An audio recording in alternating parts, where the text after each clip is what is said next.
नमस्कार मित्रांनो, मी संदेश तुमचं संदेश अकॅडमीमध्ये सगळ्यांचं स्वागत करत आहोत.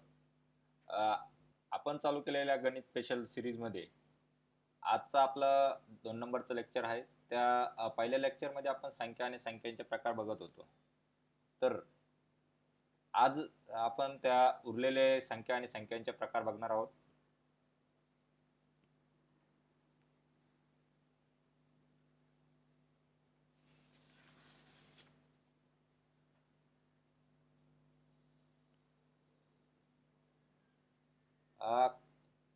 पहिल्या लेक्चरमध्ये आपण काय काय शिकलो त्याचं आपण एकदा रिव्हिजन करू.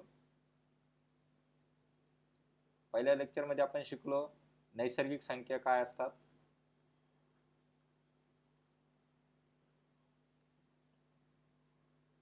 पूर्ण संख्या,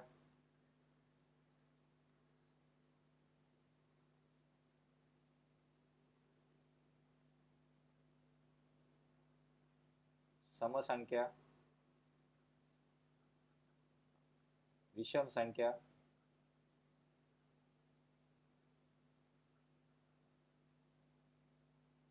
आणि मूळ संख्या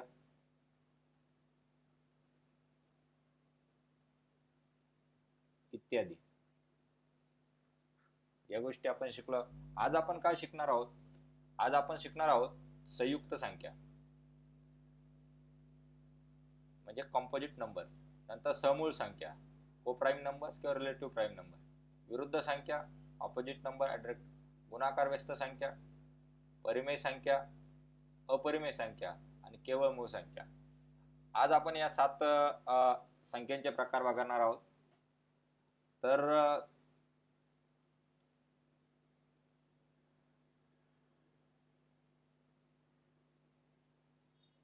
आता पहिला भाग बघू आपण, संयुक्त संख्या म्हणजे काय. संयुक्त संख्या म्हणजे अशी जी संख्या तिची एक आणि ती संख्या सोडून इतर विभाजक, म्हणजे अशा संख्यांना 2 पेक्षा जास्त नैसर्गिक भाग नसतात, त्यांना काय म्हणतात? संयुक्त संख्या.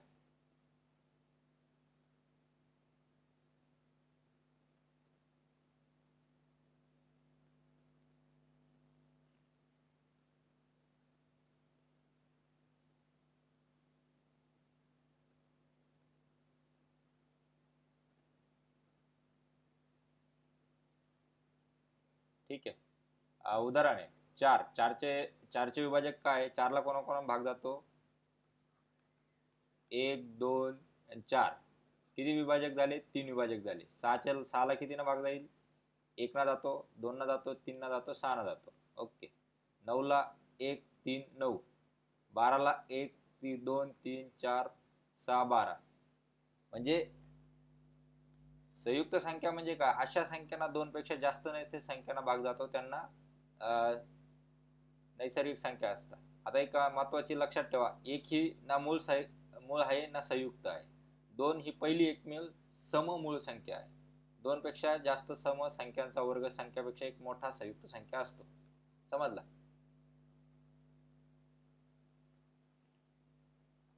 आता उदाहरण घ्यायचं म्हटलं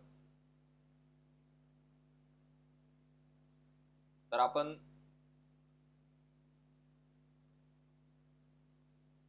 39 घेऊ एक्झाम्पल. त्याचे फॅक्टर किती पडतात?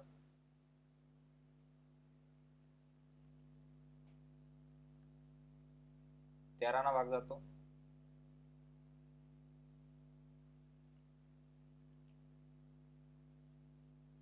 अजून कशाने भाग जातो? त्यात 39.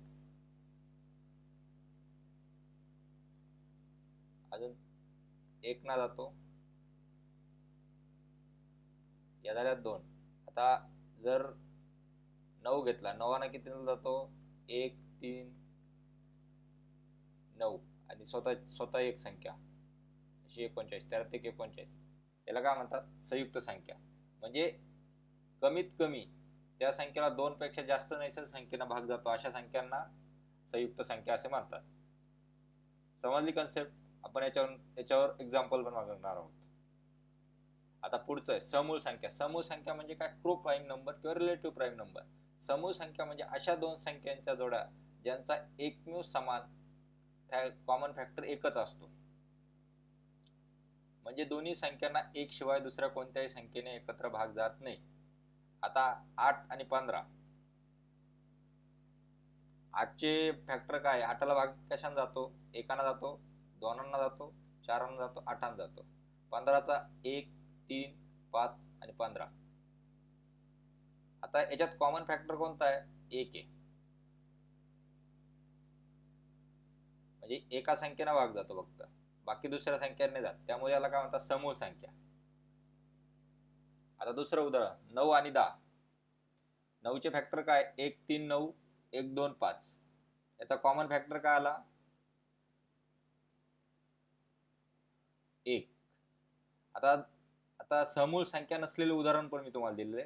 6 आणि 9. 6चे फॅक्टर काय आहे? 1, 2, 3, 6. 9चे 1 आणि 3, 9. आता दोन फॅक्टर आलेले कॉमन.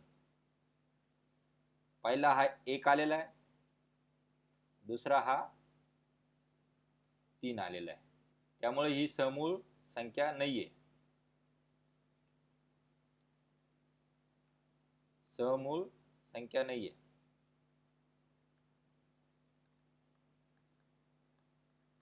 ओके, समजलं सगळ्यांना? आता तुम्हाला मी डिफरन्स सांगतो. आतापर्यंत आपण काय बघितलं?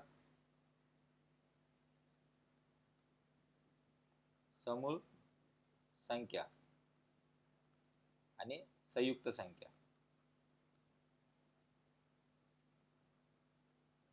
आता संयुक्त संख्या म्हणजे काय? ज्यांना दोन नैसर्गिक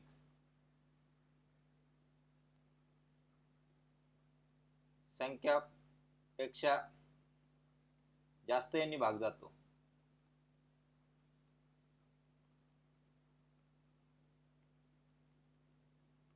त्या संख्या. ओके. आणि समूळ म्हणजे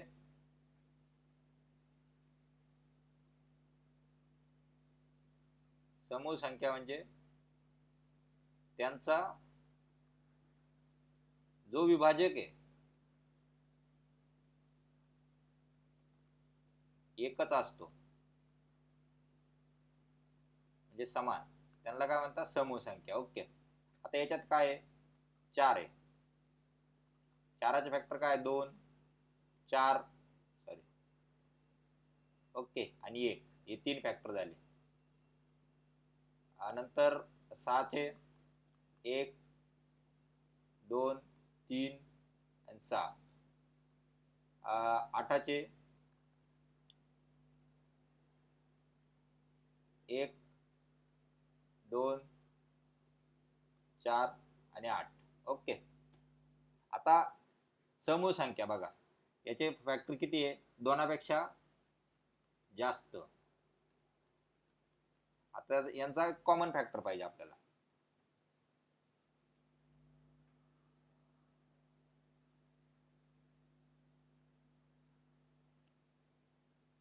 समूळ संख्या पहिली 4 घेऊ. 4चे फॅक्टर काय आहेत आपले? 2, 4 आणि 1. आणि नंतर 7 घेऊ. 7चे फॅक्टर काय आहेत? या दोन्ही समूळ संख्या आहे का नाही असा प्रश्न येणार आपल्याला. 1 येणार आहे, आणि 7ला भाग तर कशाने जाणार? 7 न जाणार आहे. आता त्याच्यात कॉमन फॅक्टर कोण आहे? 1 आहे. हा 1 आणि हा 1, म्हणजे 4 आणि 7 या काय? समूळ संख्या आहे.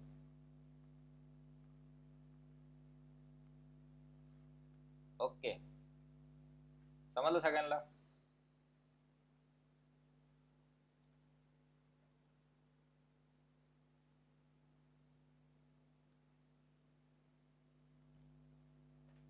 आता संयुक्त संख्येचं तुम्हाला आणखीन एक कन्सेप्ट सांगतो.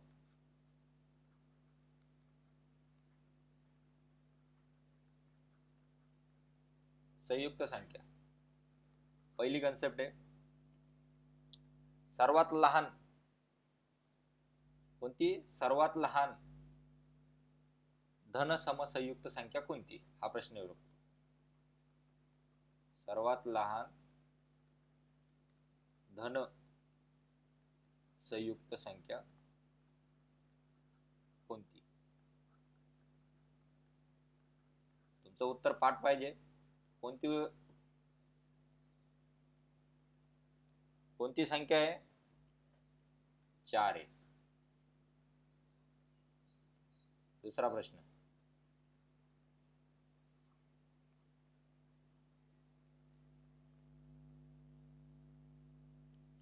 सर्वात लहान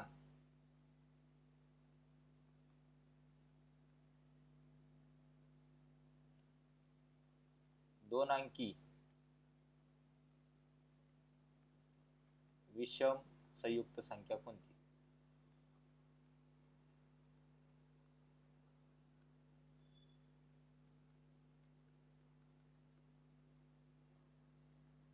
तर त्याचं उत्तर बी तुमचं पाठ पाहिजे. ती कोणती आहे? 15 आहे. ओके. आणखीन एक शेवटचा प्रश्न,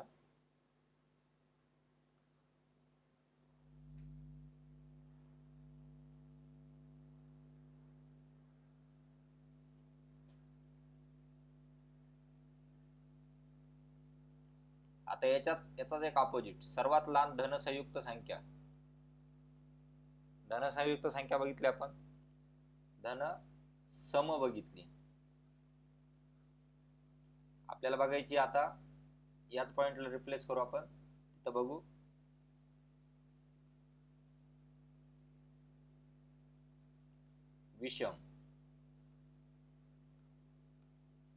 विषम संयुक्त संख्या कोणती सर्वात लहान?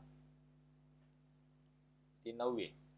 आणि सर्वात लहान दोन अंकी सम संयुक्त,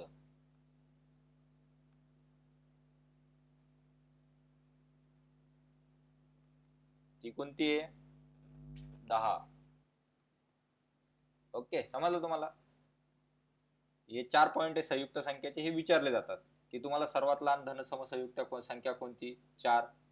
विषम संयुक्त 9. सर्वात लहान दोन अंकी विषम संयुक्त संख्या कोणती? 15. सर्वात लहान दोन अंकी समसंयुक्त संख्या कोणती? 10. समजलं? चला आता पुढे जाऊ. पुढचा टाइप बघू. विरुद्ध संख्या म्हणजे अपोजिट नंबर.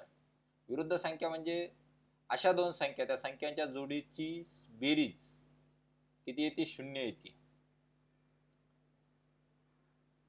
म्हणजे अशा दोन संख्या जर आपण 5 करू, किती येणार? 0 येणार. म्हणजे बेरीज काय आली? 0. आता याच्यात दोन संख्या काढायच्या आहे, एक 5 असणार आहे आणि दुसरी कोणती असणार आहे?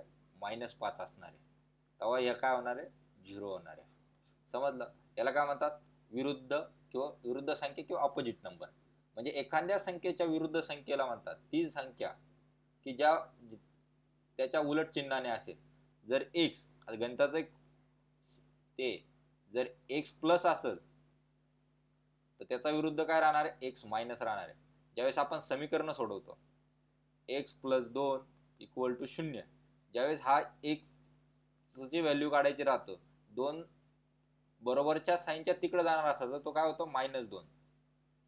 तसाच हा मग x ची व्हॅल्यू किती येणार? -2 येणार. असंच येणार. आता उदाहरण सांगतो तुम्हाला. समीकरण खाली दिलेलं होतं, x + 3 = 0, x = -3. समजलं कन्सेप्ट? शून्याचा विरुद्ध अपोजिट नंबर 0चा असतो, एवढं लक्षात ठेवा.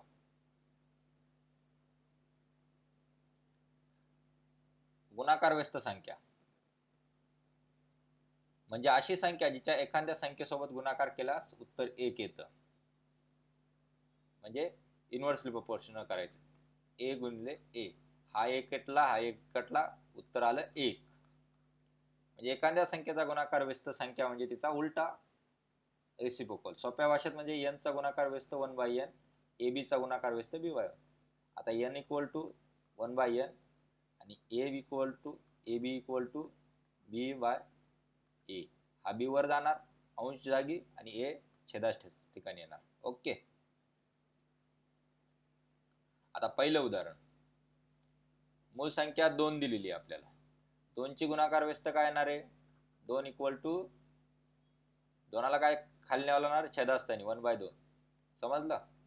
त्याचा गुणाकार करशाल तर काय येणार आहे? 1 येणार आहे. मूळ संख्या 5 आहे. याची रेसिप्रोकल काय राहणार आहे 1/5. जेव्हा तुम्ही गुणाकार करशाल उत्तर 1 येणार आहे. -3 व्यस्त संख्या काय राहणार आहे 1/3. गुणाकार काय येणार आहे 1. ओके.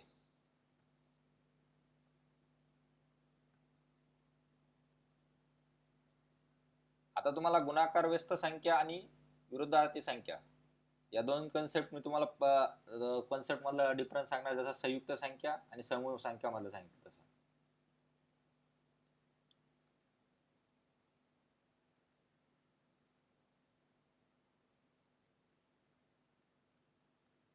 गुणाकार व्यस्त आणि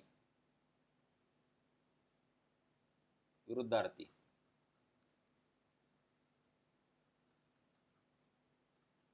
म्हणजे अपोजिट नंबर. ठीक आहे.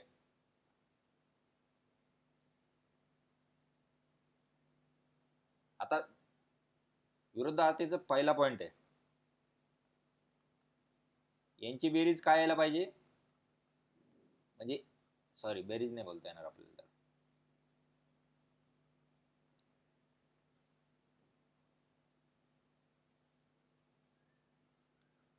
अपोजिट नंबर म्हणजे विरुद्धार्थी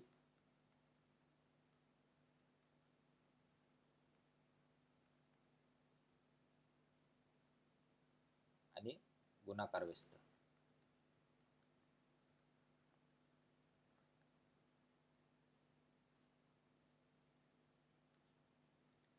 अपोजिट नंबर अपोजिट संख्या काय सांगता आपला, अशी संख्या कशी, अशी संख्या की त्या संख्येला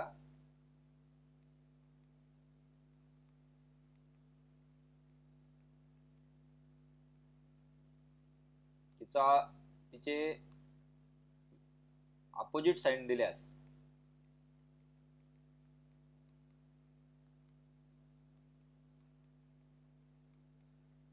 उत्तर काय भेटतं 0 भेटतं. लक्षात राहू द्या, हा उत्तर काय पाहिजे 0 पाहिजे. आणि आता याचं सांगतो तुम्हाला, गुणाकार व्यस्त अशी संख्या त्यांचा गुणाकार केल्यानंतर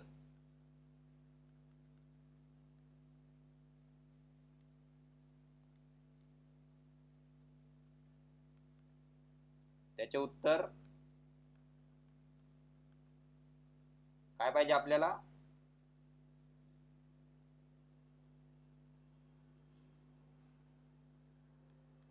एक पाहिजे. समजलं, याच्यात कन्फ्युजन नको.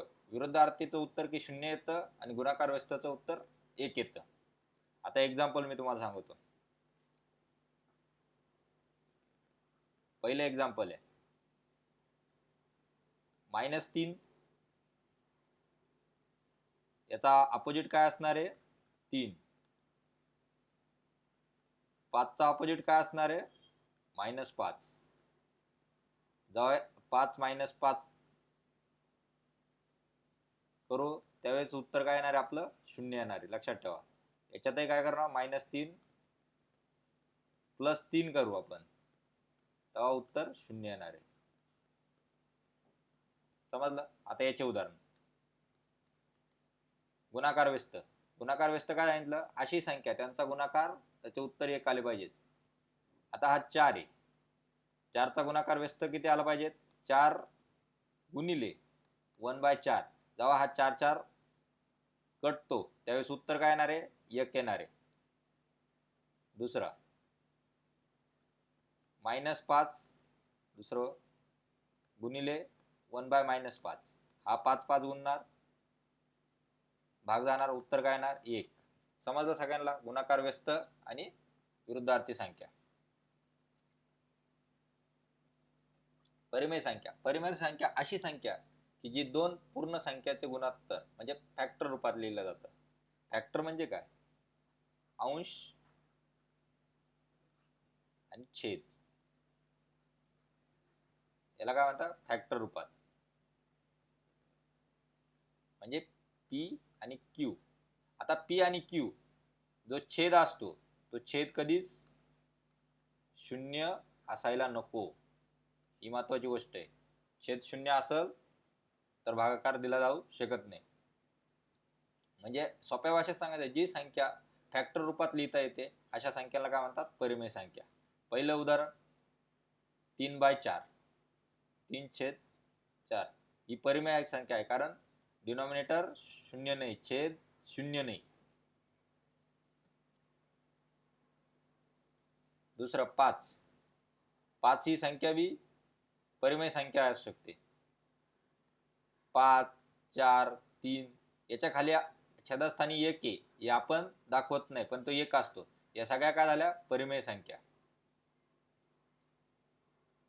तिसरं उदाहरण -7/2, या दोन्ही पूर्ण संख्या आहेत म्हणून ही भी परिमेय संख्या आहे. 0/1 हे काय आहे, परिमेय संख्या. समजलं सगळ्यांना परिमेय संख्या काय म्हणतात. आता अपरिमेय संख्या बघू. अपरिमेय संख्या म्हणजे इरॅशनल नंबर, म्हणजे जी संख्याचं गुणोत्तर पी आणि क्यू स्वरूपात लिहिता येत नाही अशा संख्यांना काय म्हणतात, अपरिमेय संख्या. म्हणजे पुनरावृत्ती होणारे दशांश डेसिमल स्वरूपात, जी संख्या फॅक्टर स्वरूपात लिहिता येत नाही अशी परिमेय संख्या, अपरिमेय संख्या. ओके, पी आणि क्यू याच्यात लिहिता येत नाही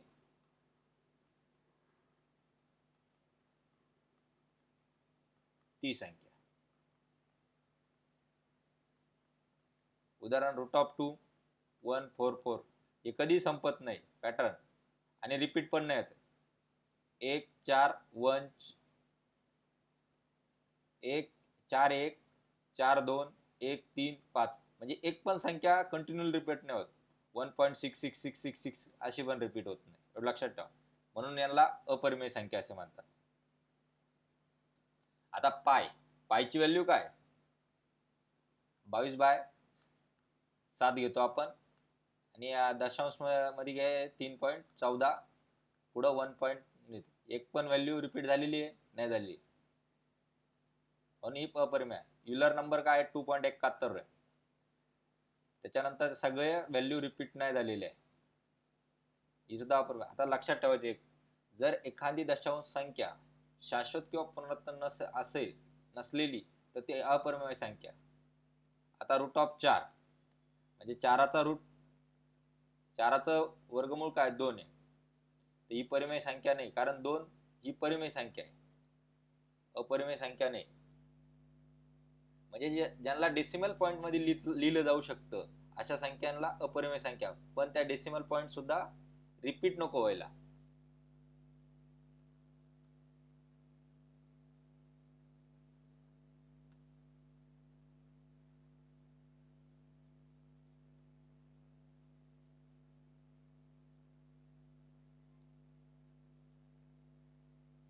आता आपण 2 कन्सेप्ट क्लिअर केल्या, परिमेय अपरिमेय.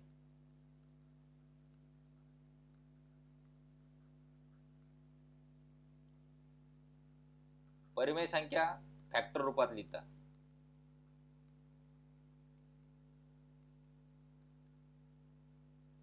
येते. अपरिमेय संख्या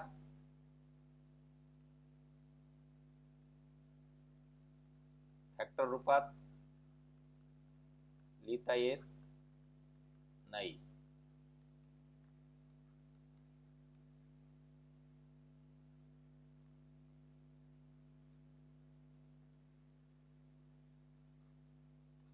पी आणि क्यू अशा स्वरूपात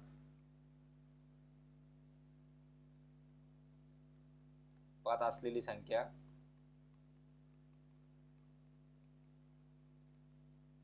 परिमेय संख्या असते.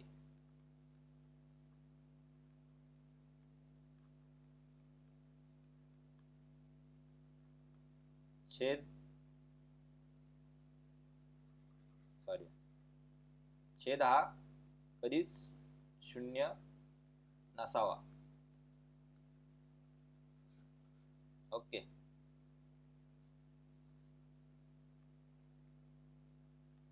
पी आणि क्यू या फॅक्टर मध्ये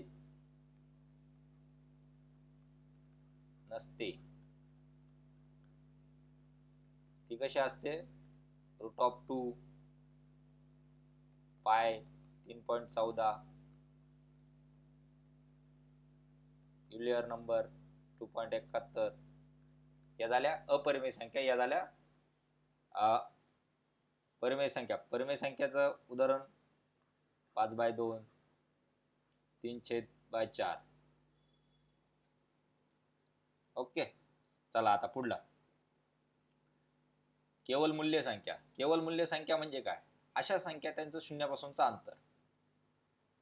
म्हणजे आता तुम्ही इथं उभा आहात, तुम्ही ह्या साईडला गेले, आता संख्या रेषा आहे आपली. आता इथं रोहन नावाचा माणूस उभा आहे, मुलगा उभा आहे. तो इथून 25 किलोमीटरला गेला.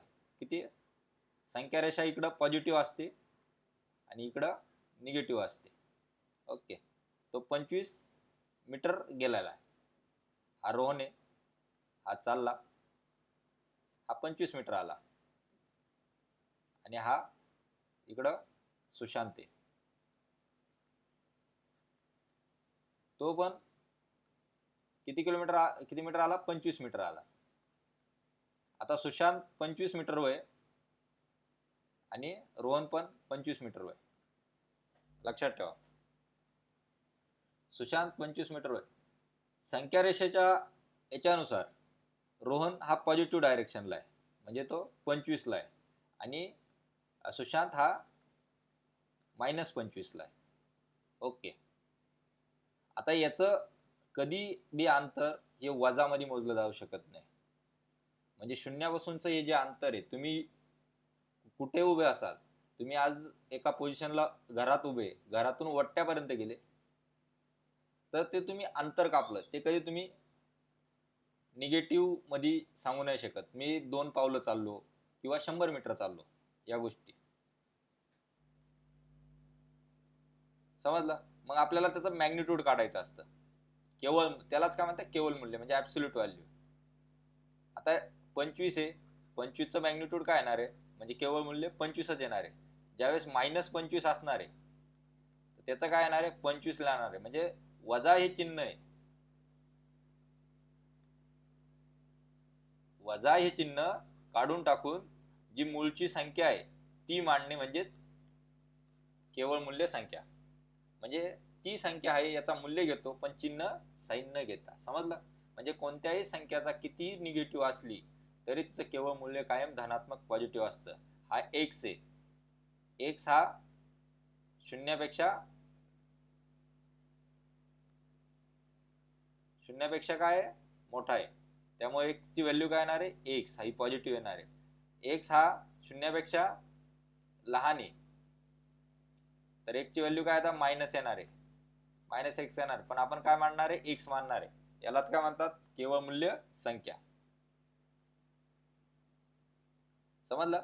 आता 5 हा धनात्मकच आहे, त्यामुळे 5 तासात येणार आहे. -8 तो काय येणार आहे?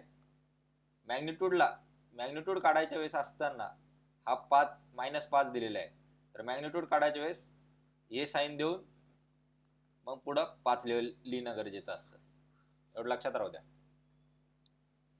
0 कारण शून्याचे अंतर नाही, त्यामुळे 0 0च असतो.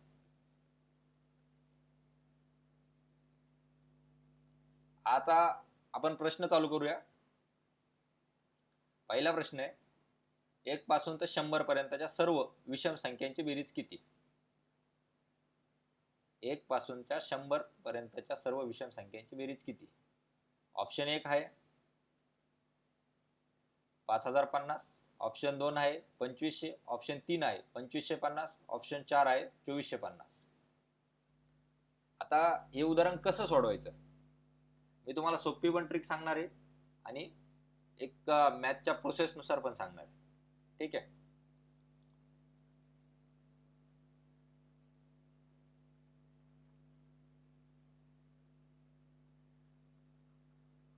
मॅथ नुसार. ते पण मॅथ नुसार राहणार, पण इजी वे राहणार आहे. आपल्याला काय सांगितले? 1 ते 100च्या विषम संख्यांची बेरीज.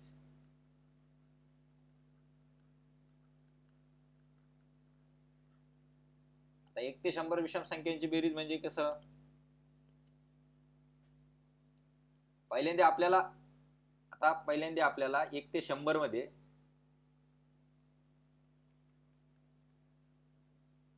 किती विषम संख्या आहे हे माहित पाहिजे. पण ते सध्या आपल्याला माहित नाहीये असं मी गृहीत धरतो, कारण काहींना माहित आहे काहींना माहित नाही. ज्यांना माहिती आहे ते डायरेक्ट फॉर्म्युल्यात तेवढी संख्या टाकतील आणि तेवढं उत्तर काढणार. आता 1 ते 100 मधल्या विषम संख्या काढायच्या म्हटलं तर फॉर्म्युला आहे,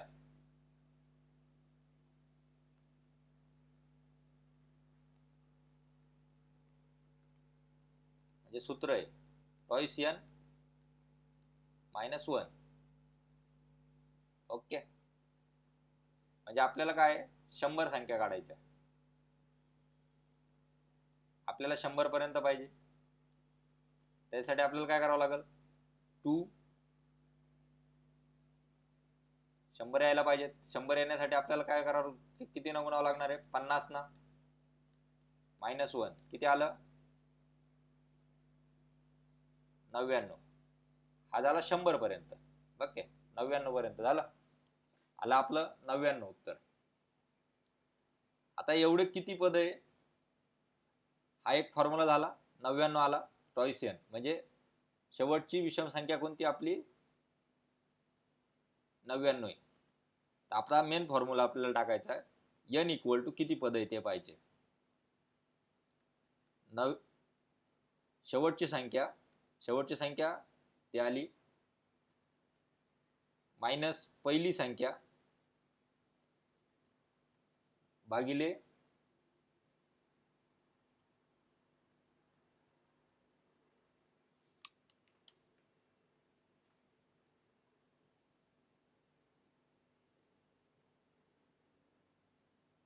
भागिले 2. 99 -1 भागिले 2 किती येतात, 98 भागिले 2 किती आले, याला +1 आहे, सॉरी +1.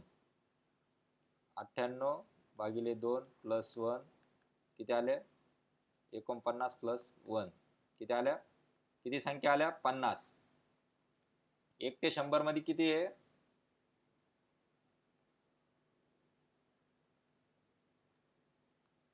1 ते 100 मध्ये मूळ संख्या किती आहे, 50 आहे. आपल्याला व्हॅल्यू आली 50. ओके,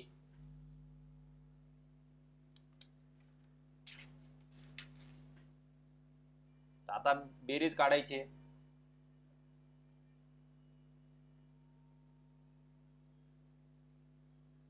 बेरजेचा फॉर्म्युला तसाच आपला n किती आला, 50. n/2 इंटू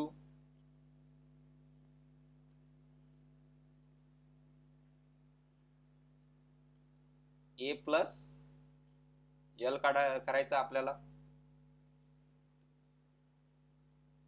ओके, किती आलेला आहे, 50/2 गुणिले a प्लस l म्हणजे 1 + 99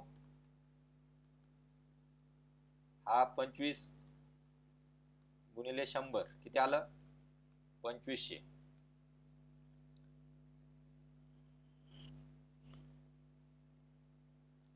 आन्सर किती आलं आपलं, 2500. ऑप्शन मध्ये आहे आपलं, ऑप्शन क्रमांक सेकंड बरोबर आहे. ओके, 2500. आता आपल्याला आणखीन मी तुम्हाला सोपी ट्रिक सांगतो. त्याच्यापेक्षा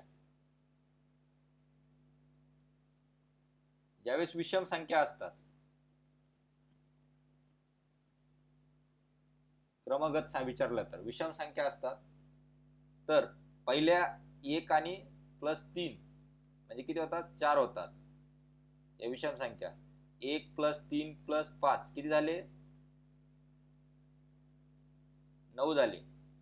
पुढली संख्या 1 + 3 + 5 किती झाले, 9. किती झाले 25. आता याच्या कन्सेप्टनुसार काय होतं, 2चा वर्ग म्हणजे ते होतं 1 3 5 हा 9चा 3चा वर्ग येतो, तसाच हा 5चा वर्ग येतो. म्हणजे ज्यावेळेस आपल्याला विषम संख्या किती आहे ते माहित झालं,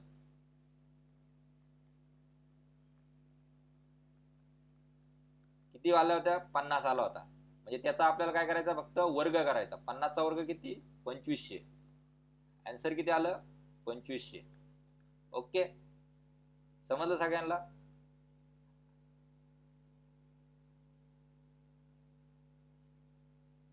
ऑप्शन क्रमांक बी 2500. म्हणजे तुम्हाला मी एक मॅथची कन्सेप्ट सांगितली आणि एक तुम्हाला डायरेक्ट टोटल ते सांगितलं. आता म्हणजे याच्यात आपल्याला काय करायचंय, टॉईस n - 1 म्हणजे आपलं जे 100 उत्तर आहे त्या 100 मध्ये काय करायचं, 100 उत्तर यायला पाहिजे 50 - 1 म्हणजे 100 - 1 झाले 99. ओके, म्हणजे n किती आलाय 50 आलेला आहे. म्हणजे विषम संख्या काढायची आपल्याला, n/2 प्लस 99 प्लस 1, n/2 किती 50 भागिले 2 हा 100, हा 25 आणि गुणिले 100 किती झाला 2500. अशा प्रकारे उत्तर येणार आहे आपलं. ओके, समजलं सगळ्यांना? चला आज आपण इथेच थांबूया. उद्या पुन्हा याच्या पुढचा आपण उदाहरणं घेणार आहोत. तर उदाहरणं पेपरमध्ये कसे कसे विचारतात त्याचा आपण अभ्यास करणार आहोत. तुम्हाला व्हिडिओ आवडला असेल तर नक्की लाईक करा, शेअर करा. काही त्रुटी असेल तर डिसलाईक करून कमेंट करून मला सांगा. जय हिंद, जय महाराष्ट्र, जय भारत.